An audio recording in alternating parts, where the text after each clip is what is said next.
You're standing in a Costco checkout line on a Tuesday afternoon, and there are two guys ahead of you. Same age, 52, same khaki shorts. One of them just stepped out of a leased BMW X5 with a $1,140 monthly payment, a wrapped Apple Watch in his cart. The other one drove here in a 2016 Ford F-15, with 140,000 miles and a door dent he never bothered to fix.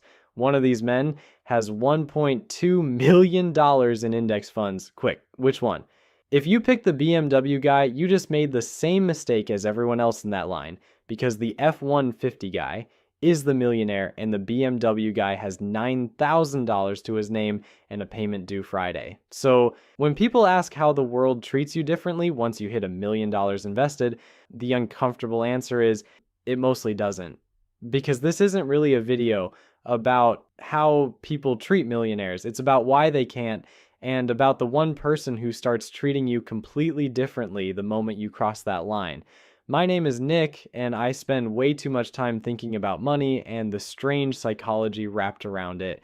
If you've ever wondered what actually changes when your portfolio hits 7 figures, the social stuff, the family stuff, the stuff nobody puts in a spreadsheet, make sure you're subscribed and give this video a like, because today we're going through all of it. The studies, the awkward Thanksgiving dinners, and the math. Now, before we get into how people treat you, we need to be crystal clear about what $1 million invested actually means in 2026, because the word millionaire is carrying around about 40 years of outdated branding.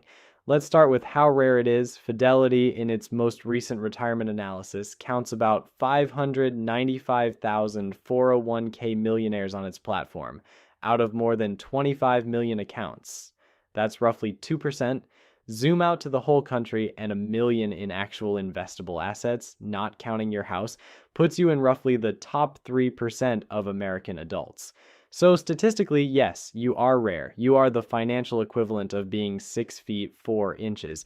Genuinely uncommon, and also nobody at the grocery store is going to clap for you, because here's the second piece. $1 million isn't what your brain thinks it is. Your mental image of a millionaire was installed sometime around 1990, and $1 million in 1990 is worth about $2.5 million today.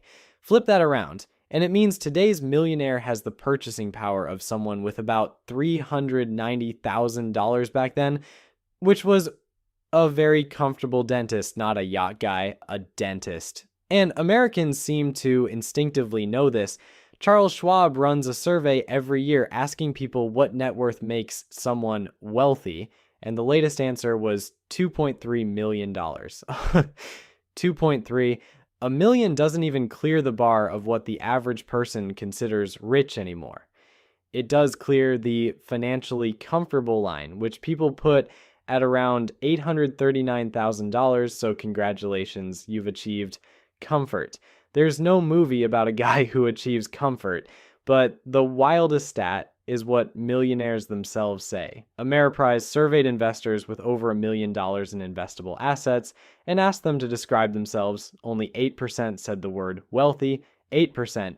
The rest called themselves middle class or upper middle class. Northwestern Mutual found the same pattern. Roughly 2 out of 3 millionaires straight up do not consider themselves wealthy. So before we even talk about how other people treat millionaires, understand that most millionaires won't even treat themselves like millionaires. The guy who finally hits the number he's been chasing for 25 years looks at the account, nods, and then drives his Camry to work the next morning. And by the way, the path to that number explains a lot about who these people are. Charlie Munger famously said the first $100,000 is, his word, a bitch, and he was mathematically right. If you invest $10,000 a year at a 7% return, that first $100,000 takes almost 8 years of grinding, but the last $400,000 of the climb to $1 million, about 6.5 years. The hardest quarter of the journey is the first one. So by the time someone crosses $1 million, their habits have fossilized into something deeply boring. Fidelity's average 401k millionaire is 59 years old and has been contributing at the same employer for 26 years. These are not flashy people. These are people who have packed the same lunch since the Obama administration. And before your brain files them under must have inherited it or must have made huge money, let me rule both of those out because this is honestly the most encouraging data in the entire video. 79% of American millionaires inherited exactly nothing, $0. Only 3% inherited over $1 million. And it wasn't monster salaries either. Only about a third of them ever averaged six figures across their career, and a full third never earned $100,000 in any single year of their lives. The most common millionaire occupations: engineer, accountant, teacher. So it wasn't luck. It wasn't a trust fund. It wasn't a Silicon Valley paycheck.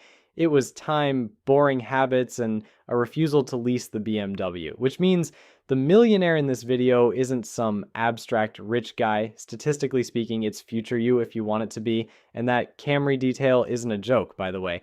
That's data. Here's where this gets genuinely interesting. The reason people don't treat you differently at $1 million is that human beings don't respond to wealth. They respond to signals of wealth. And there's a famous set of experiments that proved exactly how this works.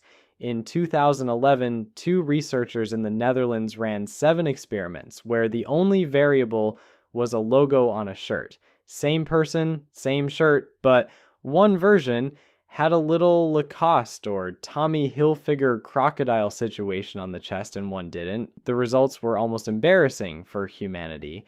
The logo version got rated as higher status. People complied with their requests more. They got better job interview evaluations. They even collected nearly twice as much money when asking for charity donations. A tiny embroidered crocodile changed how strangers behaved toward a complete stranger. But here's the detail everyone skips. The logo did not make people rate them as kinder, more trustworthy, or more attractive, only richer. Strangers will let a rich-looking person cut the line. They won't actually like them more. Now think about what this means for you, hypothetical millionaire. Your $1 million lives inside a Vanguard account. It emits no signal. It has no crocodile. The waiter can't see it. Neither can your coworkers or the guy at the dealership, which means every social interaction you have at $1 million invested is identical to the one you had at 50,000. The world keeps treating you exactly like whatever you're projecting. And what most real millionaires project, according to decades of research, is aggressively normal. The guy who wrote The Millionaire Next Door spent his entire career studying actual millionaires, and the follow-up research found that about a third of American millionaires drive a Toyota, a Honda, or a Ford. In the original data, the single most popular vehicle among millionaires was the Ford F-150, not the G-Wagon, the F-150. Only about 24% of millionaires even buy a current model year vehicle. Half of them have lived in the same house for over 20 years. The people with the most money are sending the fewest signals, while, and this is the punchline of modern America, the people sending the loudest signals are often the ones drowning in payments to maintain them. The BMW in your office parking lot is not evidence of wealth. It's frequently evidence of a $1,100 hole in someone's monthly budget. Actually, real quick, be honest with me in the comments. What does the richest person you personally know drive? I'm willing to bet it's more boring than people would expect, and I want to see how deep this pattern goes. So, strangers can't treat you differently. Fine. But what about the people who know? What happens when you actually tell people? Yeah, this is where the video stops being funny for a minute, because this is the part the data gets dark about. Let's start with the extreme version. Lottery winners, the only group of millionaires whose wealth is involuntarily public. Now, you've probably heard that 70% of lottery winners go bankrupt. I want to flag something because this channel runs on actual math. That stat is fake. The organization it's attributed to formally disavowed it back in 2018 because nobody can find a study behind it. The real research out of Florida found winners of mid-sized jackpots went bankrupt at about the same rate as everyone else. The money mostly just delayed it for the people who were already struggling, but the relationship damage, that part is extremely real. Sandra Hayes, who split a $224 million Powerball in Missouri, described what happened with the people she loved, and I'm quoting her here, as people turning into vampires, trying to suck the life out of me. These were her words about her own family. And you don't need a Powerball for this. Let me show you the normal person version. Meet Dave. Dave is 51, an accountant, and in March his portfolio crosses $1 million for the first time. He's been quietly building it for 23 years, and he is so proud he could burst. So at Thanksgiving, after the second glass of wine, he tells his brother, just his brother. By February, Dave gets the text. Hey, quick question. Any chance you could float me $15,000 until summer? You're good for it, Lowell. By April, his cousin is pitching him on investing in a roofing business, and by the next Thanksgiving, when Dave mentions his car needs repairs, his brother says in front of everyone, "Oh please, you're loaded," and everyone laughs, except it's not a joke, and now every family gathering has a price tag floating over his head. Dave didn't change. One sentence changed how every single person at that table calculates him, and the data says Dave's story is the rule, not the exception. A 2025 survey by J.G. Wentworth found that 75% of people who lent money to friends or family say the relationship is no longer as close. 3 out of 4. Money flowing between people who love each other has a 75% friendly fire rate. And it's not just the asks, there's a documented psychological phenomenon called tall poppy syndrome. Researchers in Australia ran studies on this in the late 80s and found something genuinely uncomfortable. People reported feeling more pleasure watching a high achiever fall back to average than watching an average person fail. We are wired at some level to enjoy watching the successful get trimmed down. Not strangers, peers. The people at your level who watched you pull ahead. Which is why, when you go read what actual self-made millionaires say, anonymously in places like the ESI Money Millionaire interviews, the same sentence shows up over and over, almost word for word. Nobody knows. One couple, both military, said they didn't tell a single person until they'd passed 3 million. Another one put it perfectly. No envy, no drama, no unwanted attention. Nobody around me knows what my net worth is.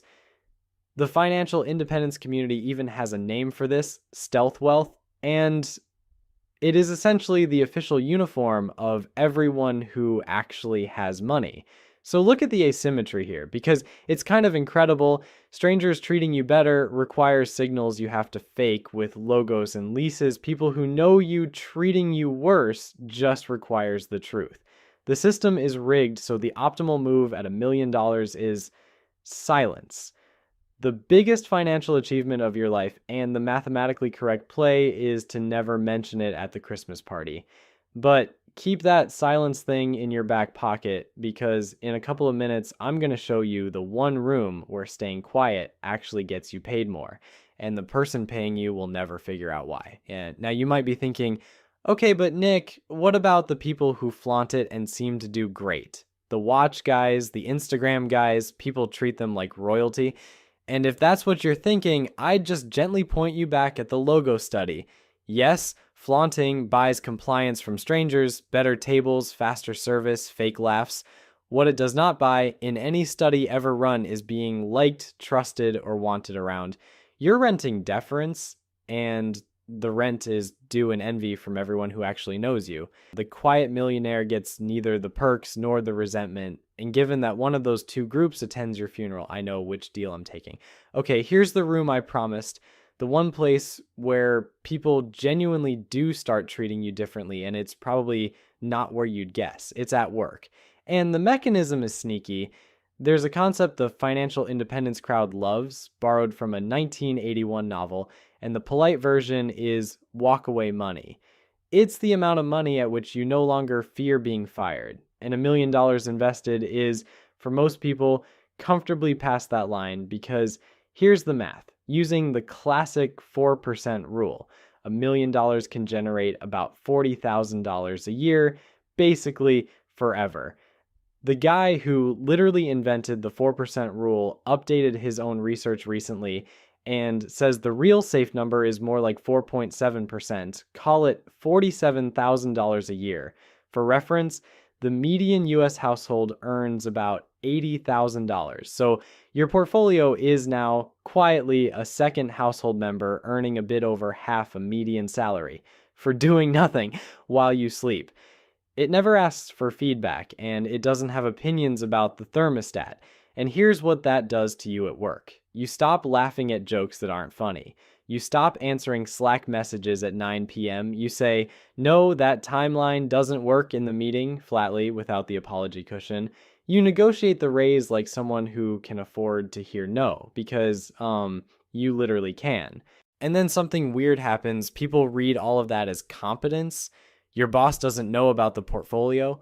All your boss sees is, a person who suddenly carries themselves like they have options. And we instinctively defer to people with options. So you get treated better, you get promoted, you get listened to, and everyone, including you, sort of misattributes why. The money never entered the room, your behavior did. The treatment change is real, but it's secondhand. The $1 million changed you, and people are just responding to the new you. Which brings us to the actual twist of this entire video.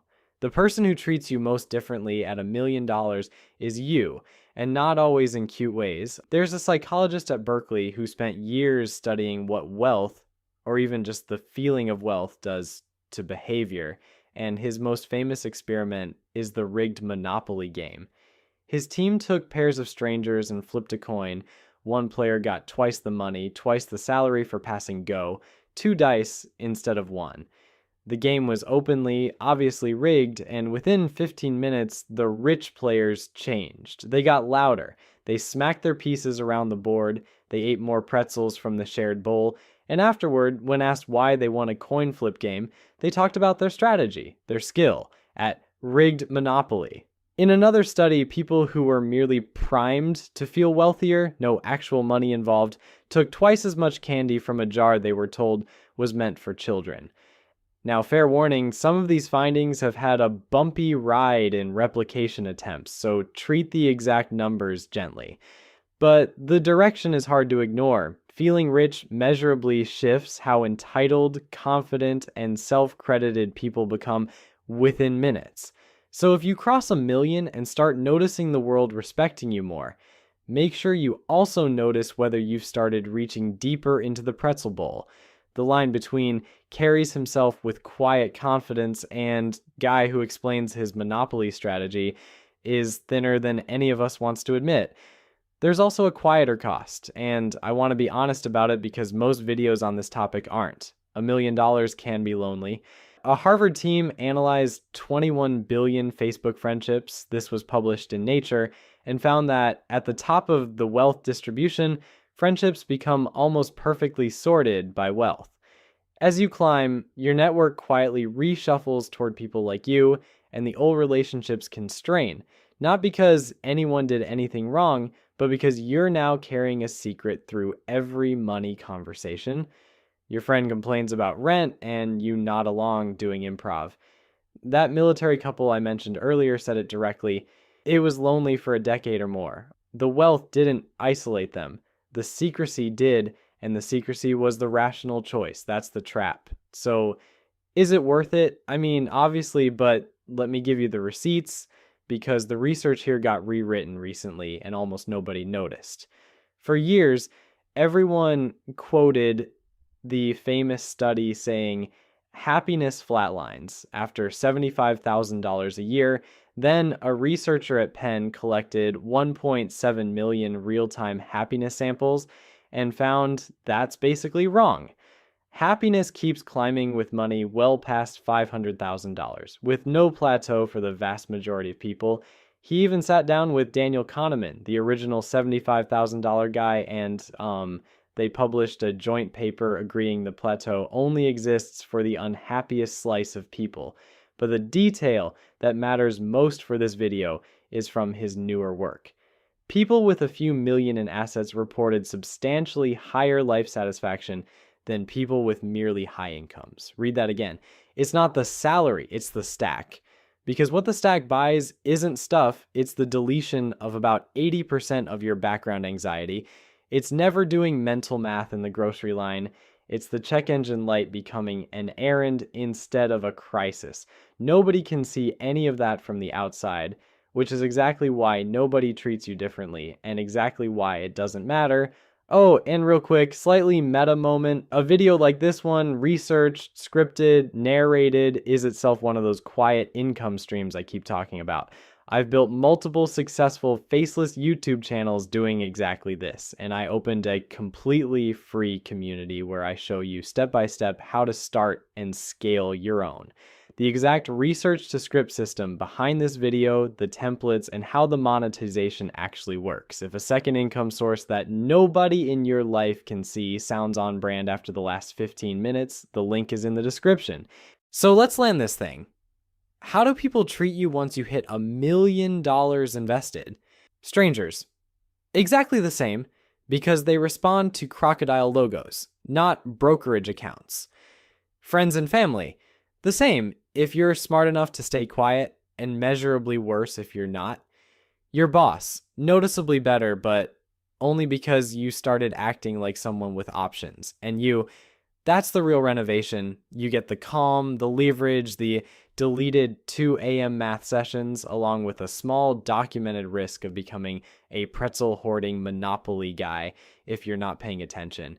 And honestly, I think that's the best news in this entire video. Because if the reward for $1 million were applause, you'd be at the mercy of an audience. It's not. The reward is internal, which means nobody can take it, tax it, or borrow it at Thanksgiving. There's no trophy for hitting 7 figures. There's no parade. There's just a Tuesday where the F-150 needs new tires and you buy them without checking anything first. That's it. That's the whole prize. If you enjoyed this one, you'll probably like my video on every financial trap you'll face as your net worth grows. It's right up here. And let me know in the comments, if you hit $1 million tomorrow, who's the first person you'd tell, or would you tell no one? I read everything. Thanks for being here. Peace.